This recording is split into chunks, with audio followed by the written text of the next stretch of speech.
नमस्कार साथियों, मैं Shriram Booker mind coaching classes के ऑनलाइन प्लेटफॉर्म पर आपका एक बार पुनः स्वागत करता हूं। हम बात कर रहे हैं पॉलिटिकल साइंस की। इसमें संविधान का जो पार्ट है उसकी हमारी चर्चा चल रही है। संघ सरकार का जो पार्ट है वो हम पढ़ रहे थे। आज हम संघ सरकार के अंदर महान्यायवादी जो है उसके बारे में बात करेंगे। छोटा सा टॉपिक है, लेकिन एग्जाम में क्वेश्चन बार बार आता रहता है, इसलिए एक एक क्वेश्चन का महत्व एग्जाम के अंदर बहुत ज़्यादा होता है। ये जो एग्ज़ाम देने वाले विद्यार्थी हैं वो अच्छी तरीके से समझते हैं। तो इसलिए हम आज बात करना चाह रहे हैं हमारे जो महान्यायवादी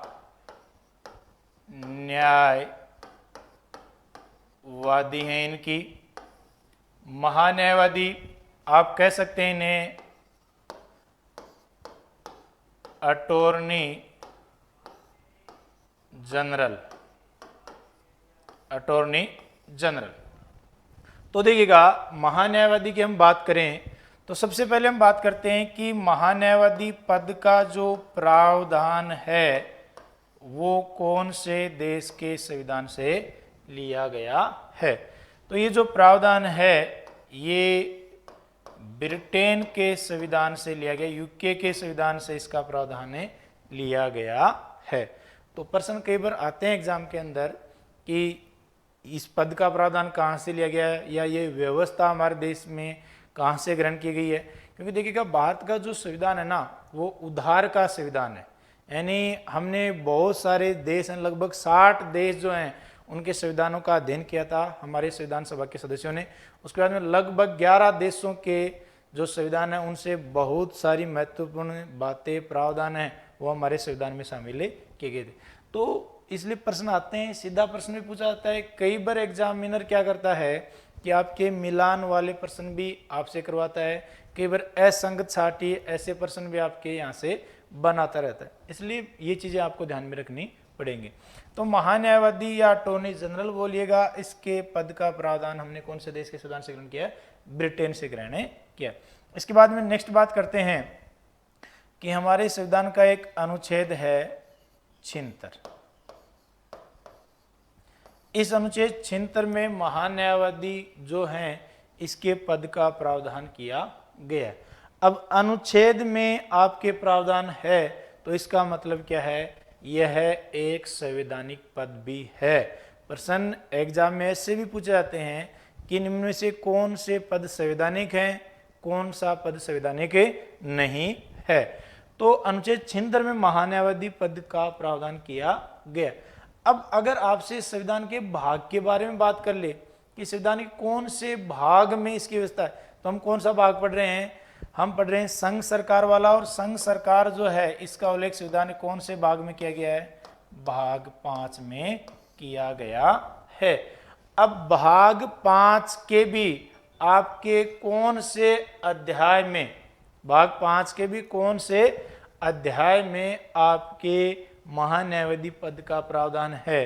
तो देखिएगा, भाग 5 है उसमें 5 अध्याय आपके। तो हमारा जो अध्याय नंबर 1, ये अध्याय नंबर 1 जो है इसमें महान्यायवादी पद का प्रावधान है।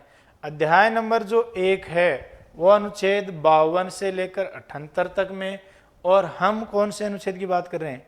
76 की बात कर रहे हैं। तो स्वाभाविक सी बात है ये अध्याय नंबर 1 में आएगा। और अध्याय नंबर 1 में एक्चुअली उल्लेख किसका है? तो हमारे संघीय कार्यपालिका का उल्लेख है। और संघीय कार्यपालिका में हमारे कौन कौन आते हैं? इसके अंदर राष्ट्रपति, इसके अंदर उपराष्ट्रपति, इसके अंदर मंत्री परिषद, प्रधानमंत्री और महान्यायवादी आते हैं। अब देखिएगा, अनुच्छेद 76 में क्या है कि अनुच्छेद 76 में काफी सारी बातों का प्रावधान किया गया है, लेकिन मुख्य रूप से हम देखते हैं महान्यायवादी की नियुक्ति की बात। तो महान्यायवादी की नियुक्ति का उल्लेख अनुच्छेद 76 में है। अब महान्यायवादी की नियुक्ति करता कौन है? तो महान्यायवादी की जो नियुक्ति है वो की जाती है हमारे राष्ट्रपति के द्वारा, प्रेसिडेंट के द्वारा हमारे महान्यायवादी की नियुक्ति की जाती है। अब देखिएगा, ये जो राष्ट्रपति महान्यायवादी की नियुक्ति करता है ये किसके कहने पर करता है? तो देखिएगा ये जो नियुक्ति है ये मंत्री परिषद, किसके कहने पर करता है? मंत्री परिषद के कहने पर राष्ट्रपति के द्वारा ये नियुक्ति की जाती है। लेकिन अगर प्रश्न आए कि महान्यायवादी की नियुक्ति की जाती है, ऑप्शन इस प्रकार से दिए हुए हों, मंत्री परिषद के द्वारा, प्रधानमंत्री के द्वारा, राष्ट्रपति के द्वारा, उपराष्ट्रपति के द्वारा, तो ध्यान दीजिएगा कि आंसर क्या होगा? राष्ट्रपति ही होगा। मंत्री परिषद के कहने पर करता है, लेकिन अगर राष्ट्रपति साथ में है तो राष्ट्रपति आंसर होगा। तो ये चीज आपको ध्यान में रखनी है। इसके बाद में हम बात करते हैं महान्यायवादी की योग्यताएं। किस व्यक्ति को आपके इस पद पर नियुक्त किया जा सकता है? ऐसा तो नहीं है कि हर किसी व्यक्ति को इस पद पर नियुक्त कर दिया जाएगा। तो योग्यताएं जो हैं उनकी हम बात करें तो वो हैं हमारे कौन सी? सुप्रीम कोर्ट वाले। सर्वोच्च न्यायालय में न्यायाधीश नियुक्त होने के लिए जो योग्यताएं हैं वो योग्यताएं ही आपकी किस में होनी चाहिए? महान्यायवादी पद पर नियुक्त होने वाले व्यक्ति में होनी चाहिए। यानी सर्वोच्च न्यायालय का जो न्यायाधीश है वो नियुक्त होने के लिए क्या क्या योग्यताएं हैं? देखिएगा हमारे संविधान का एक अनुच्छेद है और अनुच्छेद है 124(3). अनुच्छेद 124(3) के अंदर सर्वोच्च न्यायालय के न्यायाधीशों की योग्यताओं का उल्लेख किया गया है। अब क्या क्या योग्यताएं वहां पे निर्धारित की गई हैं? देखिएगा एक तो वह भारत का क्या हो? नागरिक हो। ऐसे बड़े पद पर आपके जा रहा कोई भी व्यक्ति तो भारत का नागरिक तो ऑब्वियसली होना ही चाहिए। इसके बाद में नेक्स्ट जो योग्यता है वो क्या है कि वह 5 वर्ष तक, कितने वर्ष तक? 5 वर्ष तक किसी उच्च न्यायालय में, हाई कोर्ट में आपके क्या रह चुका हो? न्यायाधीश रह चुका हो। इसके अलावा आपके ये योग्यता उसके अंदर नहीं है तो कोई अन्य योग्यता वो हो सकती है। और वो क्या हो सकती है कि वह किसी उच्च न्यायालय में 10 वर्ष तक, कितने वर्ष तक? 10 वर्ष तक क्या रह चुका हो? आपके अधिवक्ता रह चुका हो। अधिवक्ता मतलब आपके एडवोकेट, एडवोकेट मतलब आपका वकील, यानी वह 10 वर्ष तक किसी उच्च न्यायालय में वकालत कर चुका हो तो भी उसे सर्वोच्च न्यायालय में न्यायाधीश नियुक्त किया जा सकता है। अगर ये योग्यता भी नहीं है तो वह राष्ट्रपति की नजर में प्रख्यात विधिवेत्ता होता है। विधि का मतलब क्या होता है? कानून, यानी कानून का अच्छा जानकार है तो भी उसे राष्ट्रपति के द्वारा आपके सर्वोच्च न्यायालय में न्यायाधीश नियुक्त किया जा सकता है। तो ये कुछ योग्यताएं निर्धारित की गई सर्वोच्च न्यायालय में न्यायाधीश नियुक्त होने के लिए। तो ऐसी ही योग्यता किस में होनी चाहिए? महान्यायवादी में होनी चाहिए। हाँ, ऐसा नहीं है कि वो सर्वोच्च न्यायालय में न्यायाधीश नियुक्त हो चुका उसके बाद ही उसे नियुक्त किया जाएगा, नहीं, बस केवल ऐसी योग्यताएं उसके अंदर होनी चाहिए। इसके बाद में बात करते हैं कि जो महान्यायवादी जो होता है ना, ये भारत सरकार का सबसे बड़ा क्या होता है? विधि सलाहकार होता है। अनुच्छेद 76 में इस बात का उल्लेख किया गया है कि महान्यायवादी जो है वो भारत सरकार का क्या होगा? सबसे बड़ा विधि या कानूनी सलाहकार होगा। और जब भी भारत सरकार को कोई कानूनी सलाह लेनी होगी तो किससे ली जाएगी? महान्यायवादी से ली जाएगी। तो भारत का प्रथम विधि अधिकारी भी जो है वो किसको कहा जाता है? महान्यायवादी को कहा जाता है। इसके बाद में बात करते हैं कि महान्यायवादी की नियुक्ति होगी, योग्यताएं होगी, तो महान्यायवादी जो है आपको ये अपना जो त्याग पत्र दे, यानी इस पद से मुक्त होना चाहे तो वो त्याग पत्र देकर पद से मुक्त हो सकता है। तो त्याग पत्र देगा किसको? तो वो त्याग पत्र देगा अपना राष्ट्रपति को। किसको त्याग पत्र देगा? राष्ट्रपति को अपना त्याग पत्र देगा। तो सीधे सीधे क्वेश्चन पूछे जाते हैं, कई बार फेक टाइप क्वेश्चन में आ जाता है। तो कि नियुक्ति कौन कर रहा है, राष्ट्रपति कर रहा है, तो त्यागपत्र भी किसको देगा, राष्ट्रपति को ही देगा।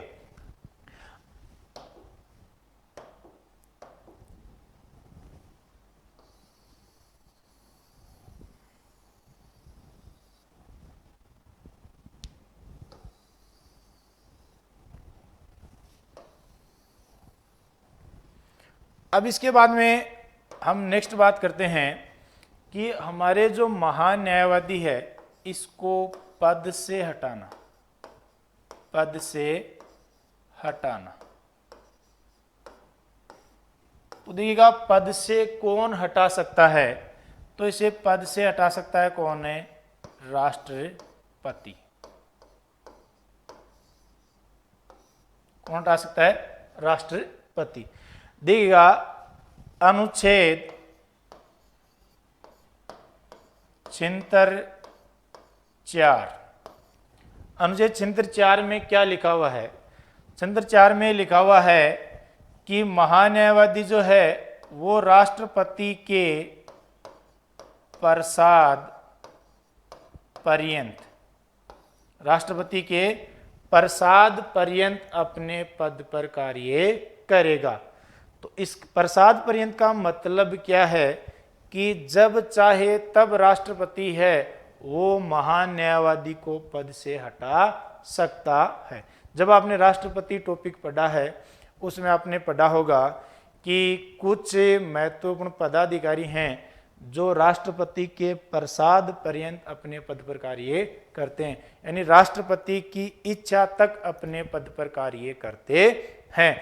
और ऐसे जो पदाधिकारी हैं वो कौन कौन हैं, देखिएगा एक तो राज्यपाल, राज्यपाल राष्ट्रपति के प्रसाद पर्यंत कार्य करते हैं, यानी जब चाहे तब राष्ट्रपति राज्यपाल को उसके पद से हटा सकता है। इसके अलावा महान्यायवादी आ गया हमारा। इसके अलावा और कौन हैं जो आपके राष्ट्रपति के प्रसाद पर्यंत अपने पद पर कार्य करते हैं, देखिएगा हमारे केंद्र सरकार में जो मंत्री होते हैं ना वो भी राष्ट्रपति के प्रसाद पर्यंत ही अपने पद पर कार्य करते हैं। और अभी ऐसा ही पर्सन जो है हमारे फर्स्ट ग्रेड जो 6 भर्ती हुई थी, व्याख्याता भर्ती हुई थी, उसके अंदर पूछा भी गया था कि एक मंत्री किसके प्रसाद पर्यंत अपने पद पर कार्य करता है, तो राष्ट्रपति के। तो महान्यायवादी भी राष्ट्रपति के प्रसाद पर्यंत पद पर कार्य करते हैं। तो इस प्रकार से जो महान्यायवादी कार्यकाल है उसका एक पूर्णतया स्पष्ट उल्लेख कोई संविधान में नहीं किया गया है कि वो कितने समय तक इस पद पर रहेगा। जनरली एक महान्यायवादी जो है वो आपके जितने समय सरकार रहती है उतने समय इस पद पर कार्य करता है। सरकार चेंज होने के साथ जनरली महान्यायवादी को भी आपके बदल दिया जाता है। तो ये जो पद से हटाएगा राष्ट्रपति महान्यायवादी को, ये भी जनरली सरकार के कहने पर यानी प्रधानमंत्री के कहने पर ये हटाता है। अब इसके बाद में हम बात करते हैं नेक्स्ट कि हमारे जो महान्यायवादी है इसके जो अधिकार हैं उनकी हम बात करें, महान्यायवादी के जो अधिकार हैं उनकी हम बात करें तो देखिएगा हमारे संविधान का एक अनुच्छेद है और अनुच्छेद है 76(3). अनुच्छेद 76(3) में क्या कहा गया है, अनुच्छेद 76(3) में ये कहा गया है कि महान्यायवादी अर्थात अटॉर्नी जनरल जो हैं वो भारत राज्य, पॉलिटिकल साइंस में आपके देश राष्ट्र को राज्य ही कहा गया है।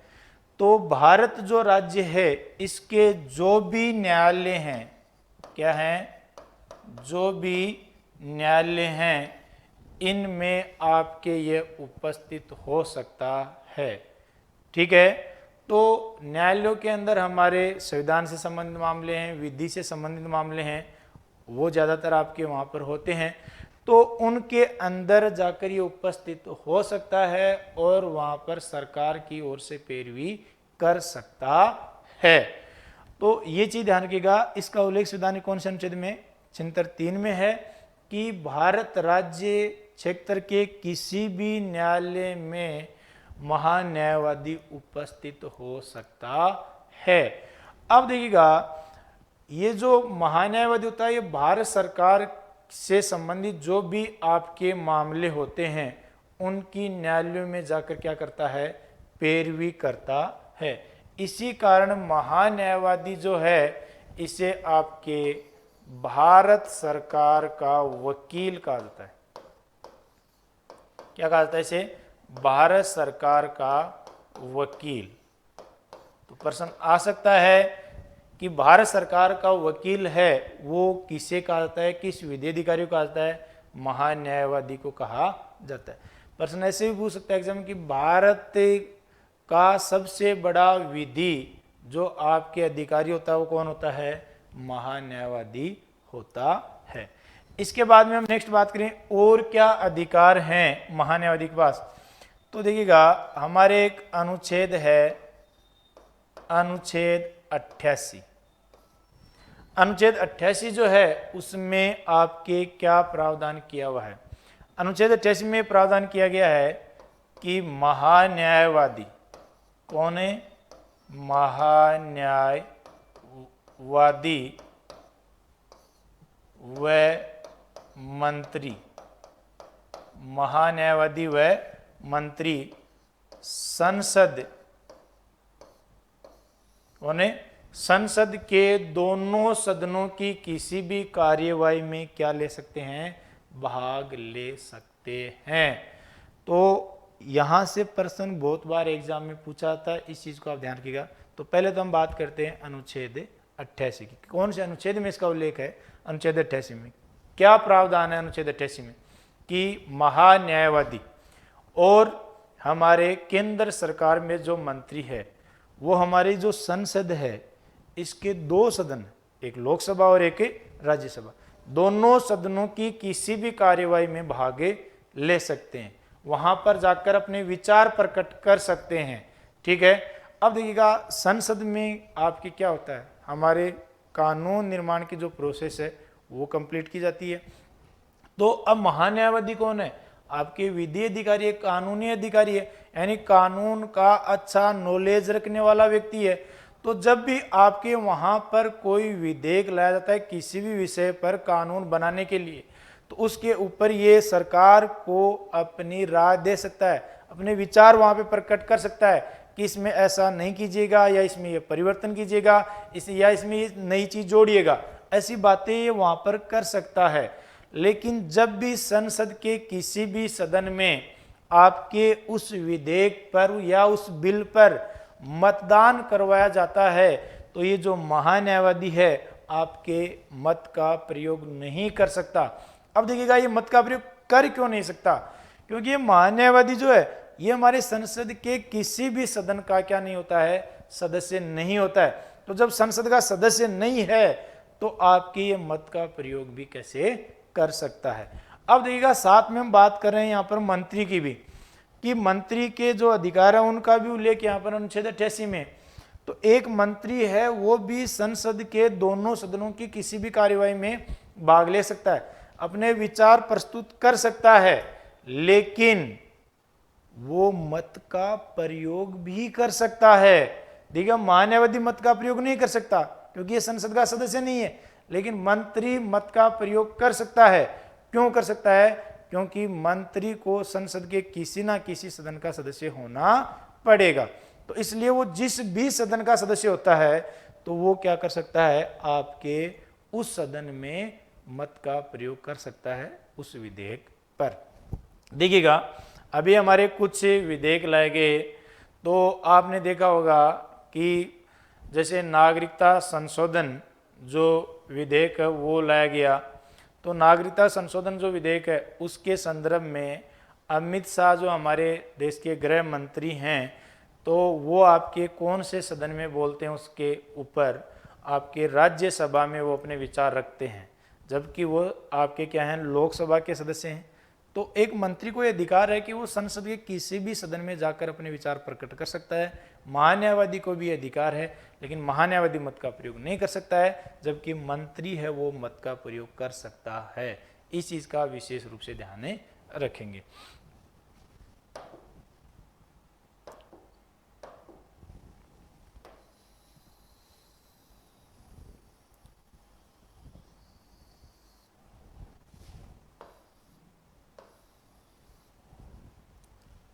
अब इसके बाद में हम नेक्स्ट बात करते हैं कि हमारे जो महान्यायवादी है इसकी मर्यादा की हम बात करें,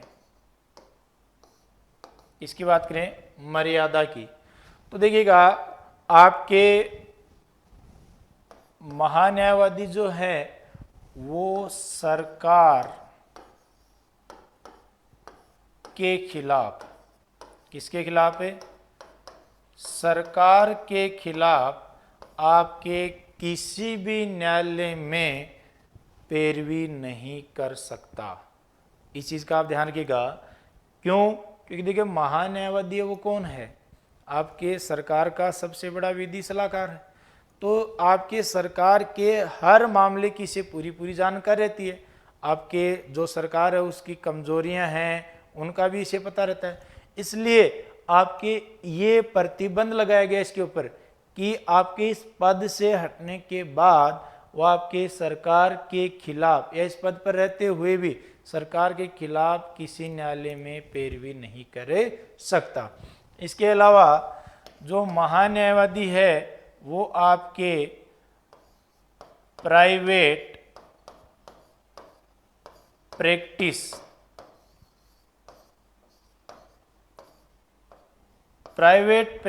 है वो कर सकता है या नहीं, आप कमेंट बॉक्स में जवाब दें। तो देखिएगा महान्यायवादी है वो आपके इस पद पर रहते हुए प्राइवेट प्रैक्टिस कर सकता है। ओके, और अब ये प्राइवेट प्रैक्टिस करने के लिए उसे भारत सरकार से पहले क्या लेनी होगी? अनुमति लेनी होगी। सरकार से अनुमति लेकर ही वो प्राइवेट प्रैक्टिस कर सकता है, और वो भी आपके आपराधिक मामलों में। कौन से मामलों में? आपराधिक मामलों के अंदर आपके क्या कर सकता है? प्रैक्टिस कर सकता है। इसके बाद में नेक्स्ट बात करते हैं कि हमारे जो महान्यायवादी है इसका जो वेतन है इसकी हम बात करें, तो देखिएगा वेतन जो है उसका कोई स्पष्ट उल्लेख कहीं पर नहीं किया गया है। अब देखिएगा हमारे संविधान का एक अनुच्छेद है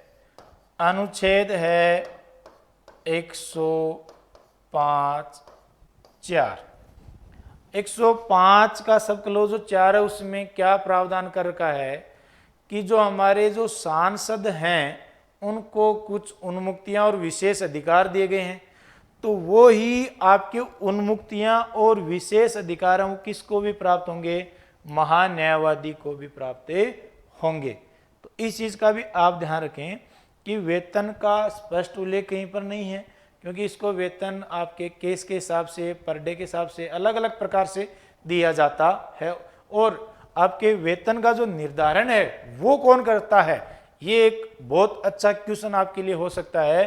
तो आपके महान्यायवादी के वेतन का निर्धारण है वो किसके द्वारा किया जाता है? राष्ट्रपति के द्वारा समय समय पर किया जाता है।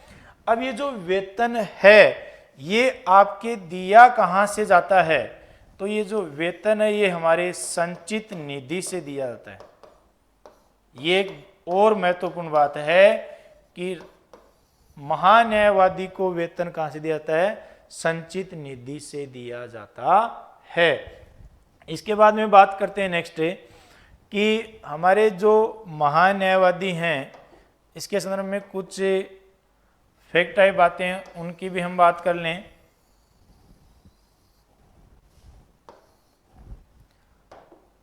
तो हम बात करते हैं हमारे देश के प्रथम महान्यायवादी की।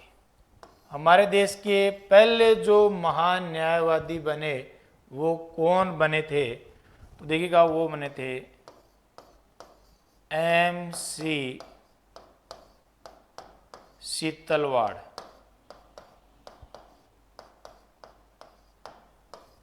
कौन बने? MC शीतलवाड़ हैं, वो हमारे देश के पहले महान्यायवादी बने 1950 से लेकर 1963 तक। 1950 से लेकर 1963 तक वो इस पद पर रहे थे। अब देखिएगा कि MC शीतलवाड़ जो है ना, इनका हमारे देश में महान्यायवादी के रूप में आज तक सर्वाधिक कार्यकाल भी। तो देश में महान्यायवादी के रूप में पूछे सर्वाधिक कार्यकाल किसका है? MC शीतलवाड़ का है। और ये देश के क्या थे? प्रथम महान्यायवादी। लगभग 13 वर्ष तक ये हमारे देश के क्या रहे? महान्यायवादी रहे थे। इसके बाद में बात करते हैं नेक्स्ट कि महान्यायवादी के रूप में जो सबसे कम कार्यकाल है, क्या? सबसे कम कार्यकाल। अभी जो सबसे कम कार्यकाल है वो एक कार्यकाल की हम बात कर रहे हैं। यहाँ पे किसकी बात कर रहे हैं? एक कार्यकाल के दौरान आपके सबसे जो कम कार्यकाल रहा है वो किसका रहा है? आपके सोली सोराबजी।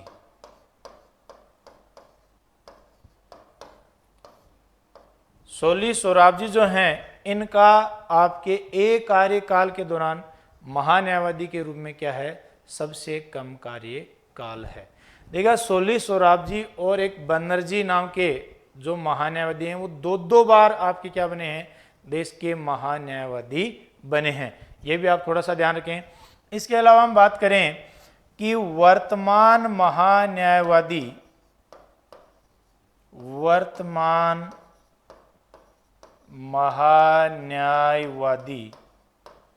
हमारे देश के वर्तमान महान्यायवादी कौन हैं? तो हमारे देश के वर्तमान महान्यायवादी जो हैं वो हैं के वेणुगोपाल। कौन है? के वेणुगोपाल वर्तमान में हमारे देश के क्या हैं? महान्यायवादी हैं। और 2017 में आपके इन्हें इस पद पर नियुक्त किया गया था। अब देखिएगा कि के वेणुगोपाल जो हैं वो हमारे देश के कौन से महान्यायवादी हैं? कमेंट बॉक्स में आप लिखें इसके बारे में कि कौन से महान्यायवादी हैं। प्रश्न पूछा जा सकता है। तो ये हमारे देश के 15वें महान्यायवादी हैं। कौन से हैं? 15वें महान्यायवादी हैं। और आपके जो के वेणुगोपाल है, इनसे पहले वाले जो महान्यायवादी थे वो कौन थे? मुकुल रोहतगी थे। कौन थे? मुकुल रोहतगी। अब इसके बाद देखिएगा, नेक्स्ट हम बात करते हैं कि हमारे महान्यायवादी जो हैं इनको इनके कार्यों में जो सहयोग देने हेतु आपके क्या होते हैं? सॉलिसिटर जनरल होते हैं।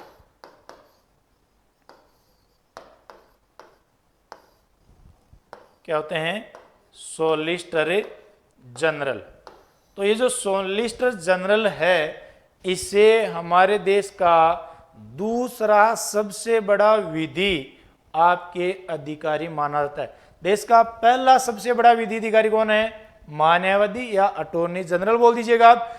और देश का दूसरा सबसे बड़ा विधि अधिकारी जो है वो कौन है? सॉलिसिटर जनरल है। ये सॉलिसिटर जनरल है, इनकी नियुक्ति क्यों की जाती है? महान्यायवादी के कार्यों में सहयोग हेतु।